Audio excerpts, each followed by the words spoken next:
Hello, good morning, YouTube. It is December the 7th. Hope your holidays are going well for you. I'm making this video. I recently purchased a Ruger Marlin 1895 4570 government rifle. And I started to do doing load development for this cartridge.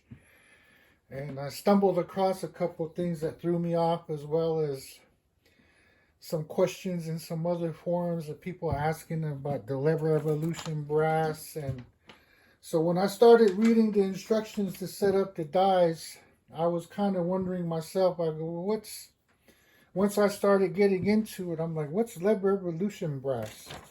So when I was reading this part of the instructions, it just says, if you're loading for Leverevolution brass, turn it back one full turn.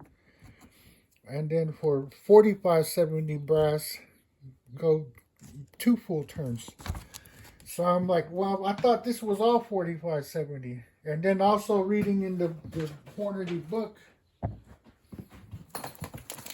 it just says the case trim length 2040, but there's no mention of Leverevolution brass. And then the case trim max case length and the minimum case length, or anyway, what they trimmed it down to in this book anyways. So I was and there's no mention of Leverevolution brass in here. And this is the Hornady book. And you know, Leverevolution's supposed to be their thing. So that threw me way off. And then when I got down to this part, it says, note, this will not crimp 4570 Leverevolution brass. Use factory crimp die. So I'm like, well, I thought these were Leverevolution dies, but it won't do it for Leverevolution brass. That threw me off. So then when you look at the description for the factory crimp die, it says this die will only work for the 4570 Leverevolution brass. For 4570 brass, use this one. So I'm like, well, what did they do all that for then? You know, if this don't work with that and this don't work with that, but it's called the Leverevolution dies.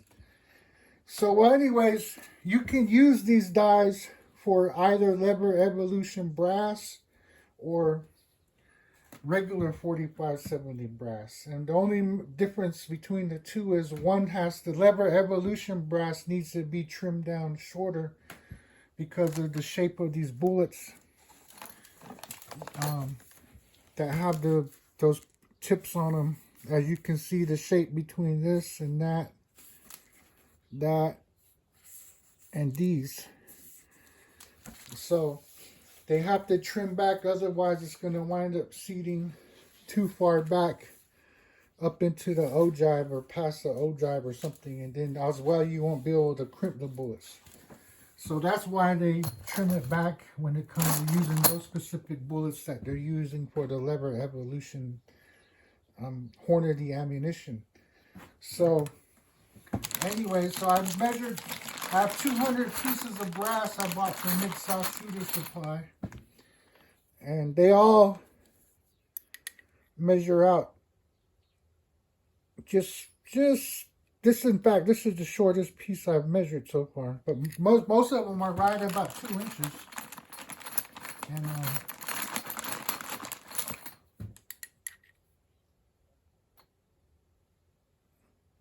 about the same. And I just opened these. I had one bag opened up. Yeah, they're all about the same, looks like. And these calipers are zeroed out, so.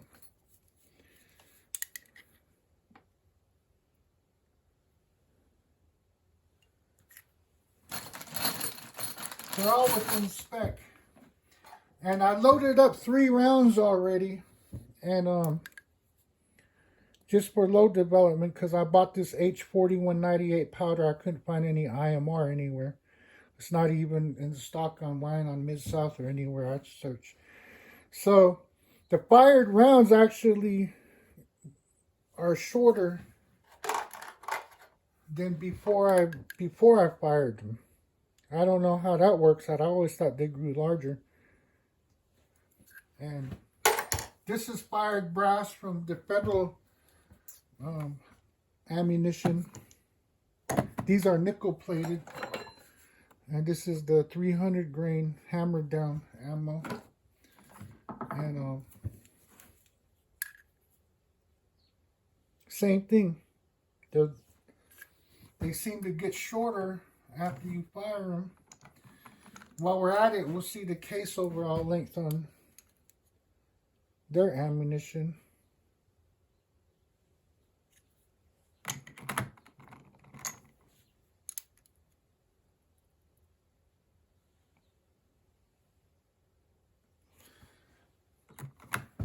So shorter case overall length compared to their max on here, which was 2.550. This is like 2.30. And so other than that, I hope that answers your questions on that part. But I'll resize a couple pieces for you right here real quick. While I'm at it, and put some case lube on it.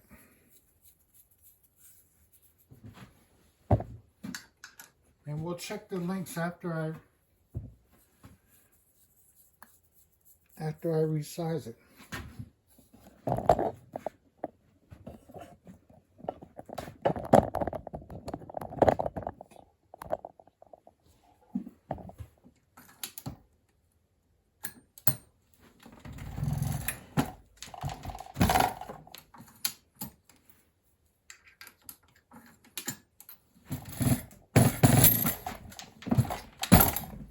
I needed to put a little more lube on that baby. Luckily it didn't get stuck. So this is the nickel plated. It goes back to right at 2 inches. Right back to 2 inches. So, and like I said, this was already fired. And after firing, it shrank down 5/10. And same with this one. So, other than that, that's that part.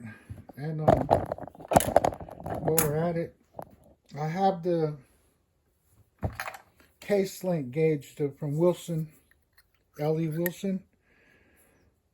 So everything's within spec. Even, well, you should know that with the micrometers. And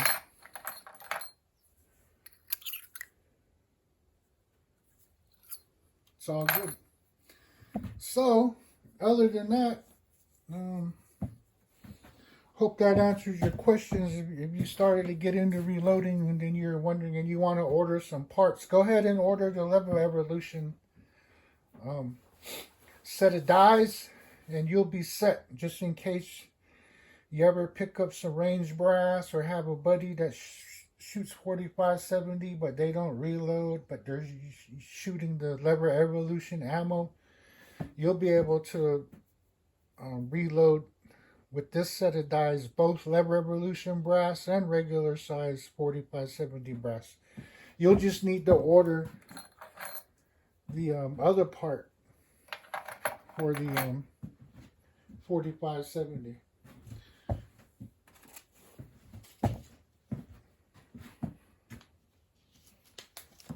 And that way, I don't know what it is, but for some reason, people aren't able to, the depth or something or in it, you would think you would be able to maybe raise it up, adjust your die to raise up higher, so that way it doesn't go as far in there, or lower it down, so that way you can do both. But for whatever reason, you're not able to factory crimp die.